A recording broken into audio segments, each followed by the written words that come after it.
कसा आहे ग श्री? बरं आहे मोठी आई. तुमच्या सगळ्यांची खूप आठवण काढतो तो. खूप दिवस झाले ना त्याला आता घरातून जाऊन. हो, तशा आम्ही सगळ्या खूप धीराच्या आहोत, पण कधी कधी खूप भीती वाटतेच ग. मोठी आई, अशा वेळी आपण एकमेकींना धरून राहायला हवं की नाही? म्हणजे बघा, आता जर श्री इथे असता आणि त्याने आपल्या सगळ्यांना असं एकत्र बघितलं असतं तर त्याला किती बरं वाटलं असतं की नाही? तसं आपलं जमतच ग. म्हणजे तुझं आणि आईंचं छान जमतंय ना, हे बघून श्रीला खूप बरं वाटलं असतं. थँक्यू मोठी आई. का? आपलं जमतं असं म्हणालात म्हणून. आता तू सगळ्यांना एवढा आधार देतेस, म्हटलं करावं थोडस कौतुक तुझं.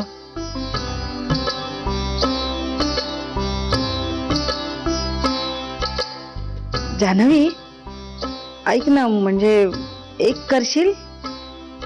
बोला ना. खरं तर हेच बोलायला आला होतात की नाही? हो.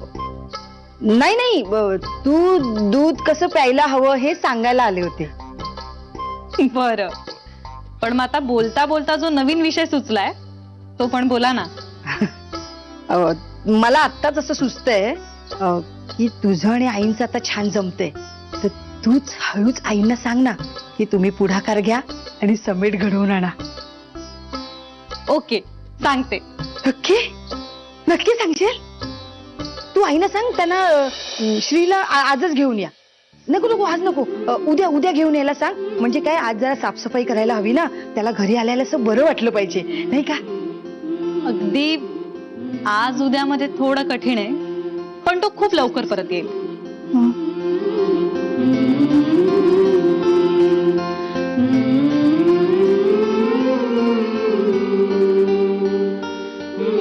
पण तुम्ही मला एक वचन द्या. तोपर्यंत एकमेकींना सावरत राहायचं, धीर खचू द्यायचा नाही आणि सगळं छान होणार आहे असा विश्वास बाळगायचा. मग तूही मला एक वचन दे. दिलं. तू रोज दूध पिणार. दूध? मोठी आई, मला दूध नाही आवडत. मग दुधात काहीतरी घालून देते ना. तू म्हणशील तसं, तुला आवडेल ते, पण तू रोज दूध पिणार. तू कबूल केलंयस. मोठी आई, दुधाचा आग्रह का करताय? सांगा ना. रोज एक एक जण श्रीला दूध आणून द्यायचो. आज माझा नंबर होता. खूप आठवण आली ग श्रीची एकदम. म्हटलं तो नाही तर तुला तरी दूध आणून द्यावं. पिशील? तेवढं श्रीसाठी काहीतरी केल्यासारखं वाटेल.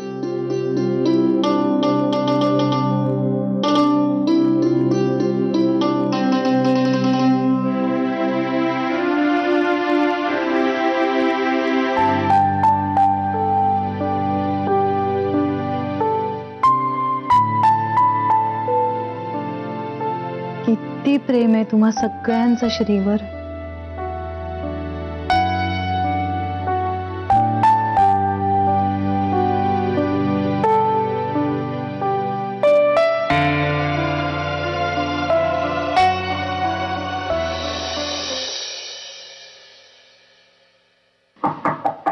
May I come in? Come in.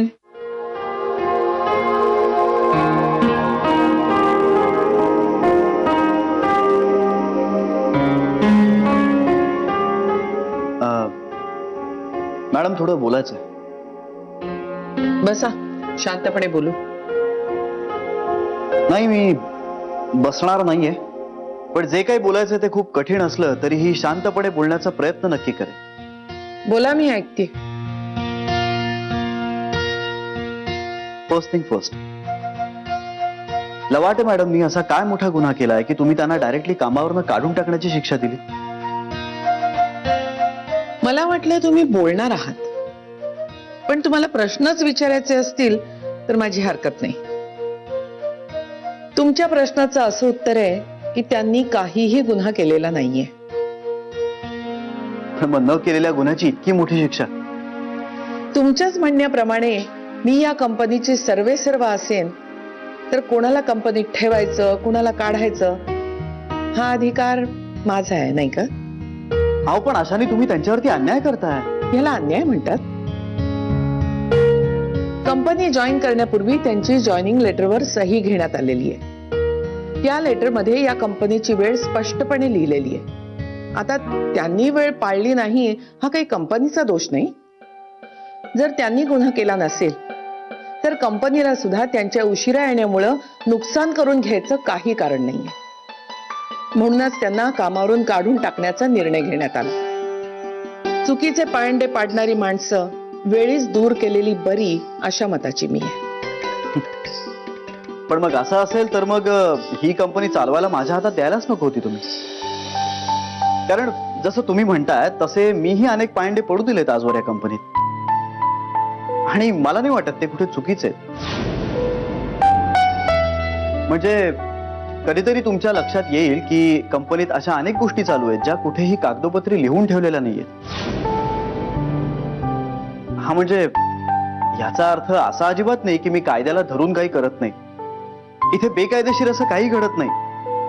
पण अनेकदा लिहिलेल्या अक्षरांपेक्षाही माणसाच्या शब्दावरही विश्वास ठेवतो मी. आणि मला नाही वाटत की यामुळे माझं या कंपनीचं आजवर काही नुकसान झालं. हा आता अर्थात त्यावेळी कंपनीचं मॅनेजमेंट हे मी बघत होतो, त्यामुळे सगळे निर्णय हे माझ्या पद्धतीने होत होते. मॅडम, तुम्ही मागितला नसला तरी एक सल्ला देतो तुम्हाला. आजचं युग हे हक्कांचं आहे. तुम्हाला जर असं वाटत असेल की जसं 15-20 वर्षांपूर्वी मालकाच्या मनात आलं म्हणून एखाद्या कामगाराला काढून टाकणं शक्य होतं तसं आत्ताही करता येईल, तर तुम्ही चुकताय.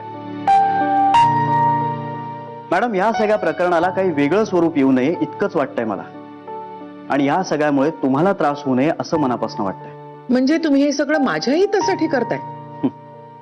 नाही, कंपनीच्या हितासाठी. कारण आजवर मी लवाटेबाईंना उशिरा येण्याची अनेकदा मुभा दिलेली आहे, आणि त्यांच्या कामामुळे कंपनीच्या कामात कायमच व्हॅल्यू ऍडिशन्स होत आलेले आहेत. त्यांच्या अर्धा तास उशिरा येण्यामुळे कंपनीचं फारसं काही नुकसान होत नव्हतं. पण जर आता त्यांना कायमच कामावरनं काढून टाकलं तर मात्र त्यांचं खूप मोठं नुकसान होईल. तुम्ही हे सगळं पर्सनली घेताय? अजून तरी पर्सनली काहीच घेतलं नव्हतं मी मॅडम, पण आता घेणार. म्हणजे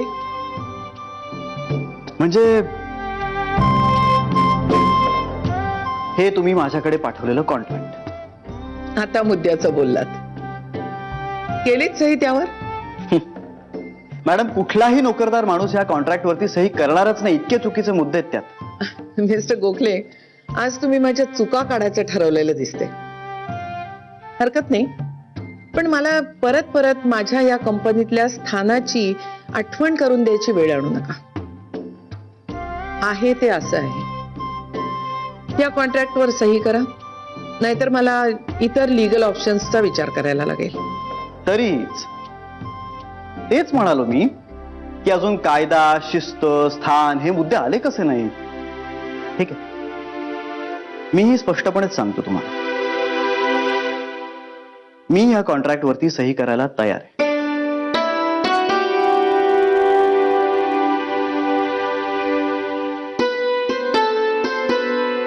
पण एका अटीवर. अट? हो, लवाटेबाईंना जर तुम्ही पुन्हा कामावर रुजू करून घेतलं तरच मी या कॉन्ट्रॅक्टवर सही करेन.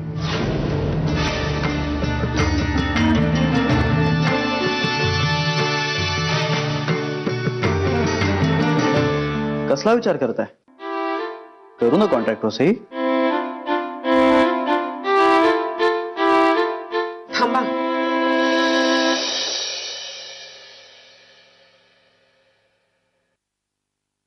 तुम्ही हे विचारपूर्वक बोलताय? 100%. मॅडम, माझ्या एका सहीमुळे जर एखाद्याचं इतकं मोठं नुकसान टळणार असेल ना, तर मला आणखीन विचार करायची गरज नाहीये. मला थोडा वेळ हवाय.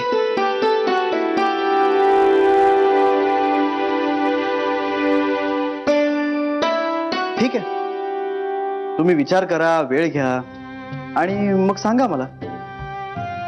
कारण कॉन्ट्रॅक्टवर सही करायला मी तयारच आहे. येऊ?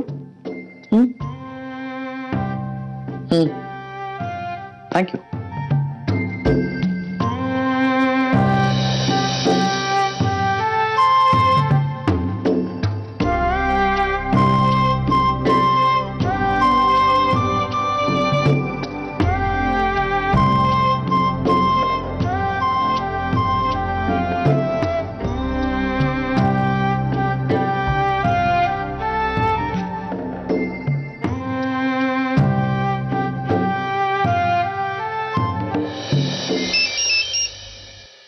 हा याची बोला, झालं श्रीशी बोलणं? जानवी, एक प्रॉब्लेम झालाय. श्री म्हणतोय त्या लवाटेबाईंना कामावर ठेवलं तरच तो कॉन्ट्रॅक्टवर सही करेल. काय? हो ग, बाकी सगळ्या शक्यतांचा विचार केला होता मी, पण श्री अशी काही अट घालेल माझ्या कल्पनेतच नव्हतं. हो ना, पण मग आता तुम्ही काय करायचं ठरवलंय? मला तर काही सुचतच नाहीये. या लवाटेबाईंना रोज अर्धा तास उशीर होतो त्यांच्या घरच्या अडचणीमुळे. यावर काय तोडगा आता काढायचा? माझं डोकंच चालत नाहीये. जरा विचार कर ना, त्यांच्या बाजूने विचार कर आणि मला सांग. तोडगा म्हणजे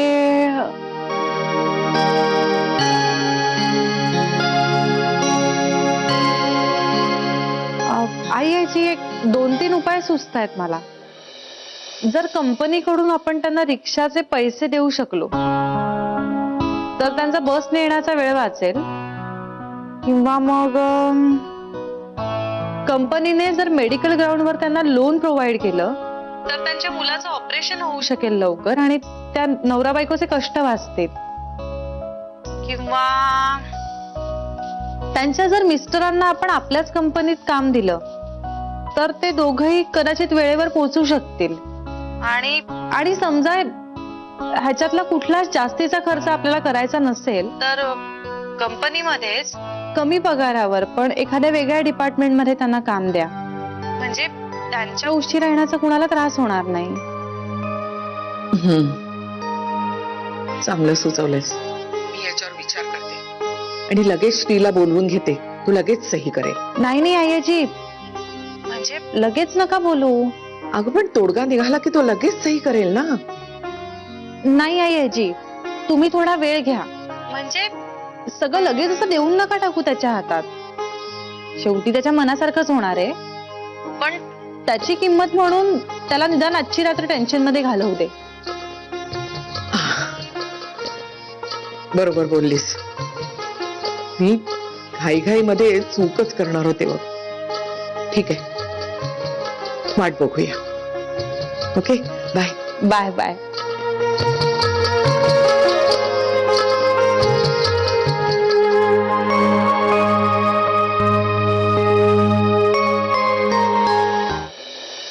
घरातली इडापिडा बाहेर जाऊ दे रे देवा. या घरातला हा त्रास, चिंता, टेन्शन कधी जाणार आहे? रोज मनातल्या शंका कुशंका वाढतायत. हे सगळं पूर्वीसारखं नीट होईल ही आशा आता कमी कमी व्हायला लागली रे. इतके दिवस जी भीती प्रत्येकीच्या मनात होती ती आता दिसायला लागली. श्री आणि श्री बरोबर या घरातली सुख शांती परत येऊ दे रे देवा, प्लीज. सरे, तुझं झालं की किचन मध्ये जा. आई, अगं नमस्कार तरी कर.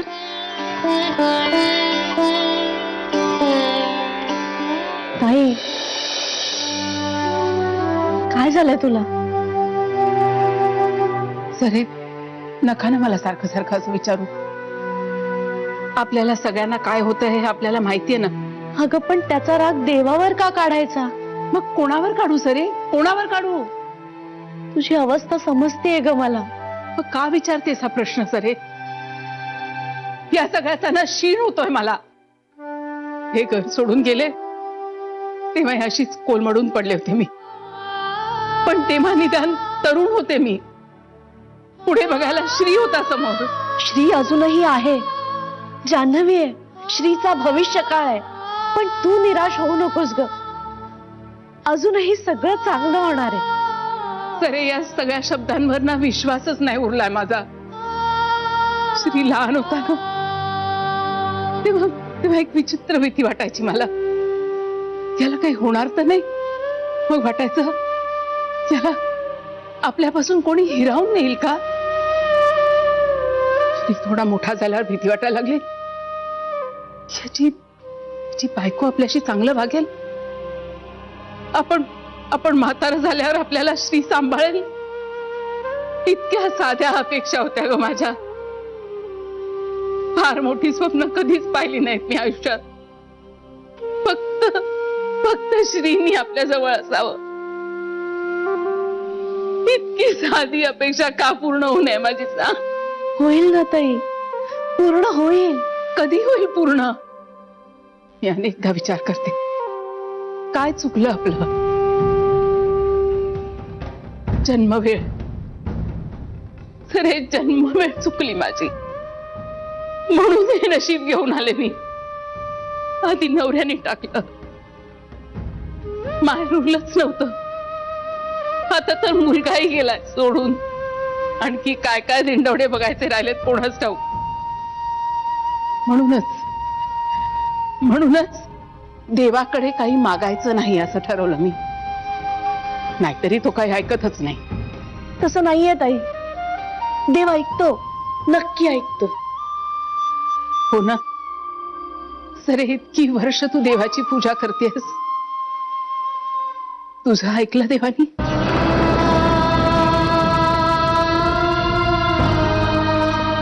ताई, देवाच्या वेळापत्रकावर विश्वास ठेवायचा असतो. वेळापत्रक. तो योग्य गोष्ट योग्य वेळेलाच करतो. आपण कितीही उरसफोड केली ना तरी वेळेच्या आधी कधीच कोणाला काही मिळत नाही. पण म्हणून त्याला दूषण नको देऊस. एक दिवस इतका आनंदाचा येईल की मग आपण त्याच्याशी असं का वागलो याची आपल्यालाच लाज वाटेल. श्री जेव्हा घरी परत येईल ना तेव्हा मनोभावे पूजा करेन मी त्याची. खरंच करेन.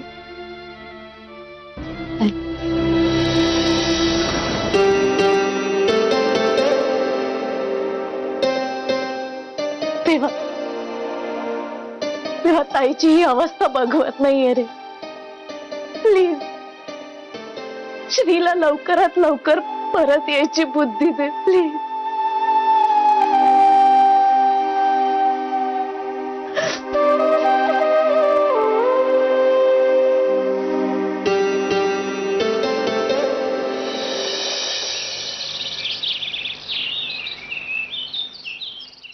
चला चला चला उशीर झालाय. ए जाणवी माझा फोन वाजतोय. फोन घेऊन ये. हे घे. कोण आहे? माहित नाही रे. हा मिस्टर कानडे. हो मी आता जरासा बिझी आहे. मला हो मी नंतर बोलतो तुमच्याशी. ऑफिस काय करतेय? अरे बटन उलटी अरे देवा. हा मी ऑफिसमध्ये पोहोचलो की फोन करतो तुम्हाला. हा बाय बाय बाय. अरे देवा माझ्या फोनचा चार्जर कुठे आहे? बॅटरी संपत आली. मागे. थांब. बरं तुझं खाणं करून ठेवलंय, घेऊन येऊ का पटकन? नाही नको, मला ऑलरेडी उशीर झालाय. मग उठायचंच ना जरा वेळेत श्री. अगं मला रात्री झोप नाही लागली आणि पहाटे कधी डोळा लागला मलाच कळलं नाही. अलार्म लावायचा असतो अशा वेळी. अगं सरक मला लॅपटॉप अलार्म लावायला का विसरलो मला आठवत नाहीये. कमाल आहे तुझी पण श्री. आता माझी काय कमाल आहे? तू मला फोन करून उठवू शकत नाहीस का? अरे पण मी पण गडबडीत होते आणि मला काय माहिती मी इथे येईपर्यंत तू झोपलेला असशील. हो नाही ते एका अर्थी बरंच झालं तू इथे आलीस म्हणून उठलो तरी मी. बरं ऐक, तुला पोळीचा रोल करून देऊ? जाता जाता खा पटकन. नाही नाही नाही नाही नकोय मला. हे बघ 8:05 बस पकडायची, ती गेली ना पुढे अर्धा तास बस नाही. चल चल. आणि मला कोणालाही सॉरी म्हणायला आवडत नाही. हे बरं आहे. मला तर सारखा म्हणत असतोस सॉरी चुकलं माझं. अगं मला तिला सॉरी म्हणायला आवडत नाही. तिला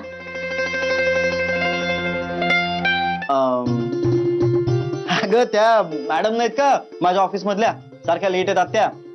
त्यांना कामावर ठेवा म्हणून मी बॉसशी भांडतोय आणि मीच उशिरा गेलो तर कसं चालेल? आता काही प्रश्न विचारू नकोस, ऑलरेडी खूप उशीर झालाय मला. चल चल चल चल. Bye bye bye. हो सांभाळून जा. हो ये बाय बाय बाय. चला.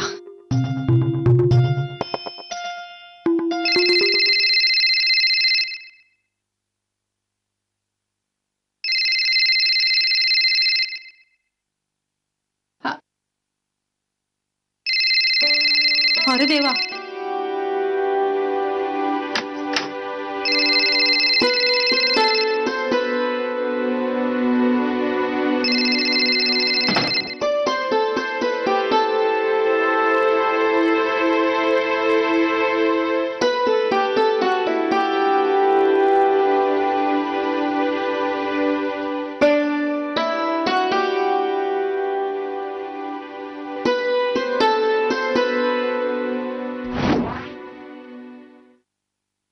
या या या.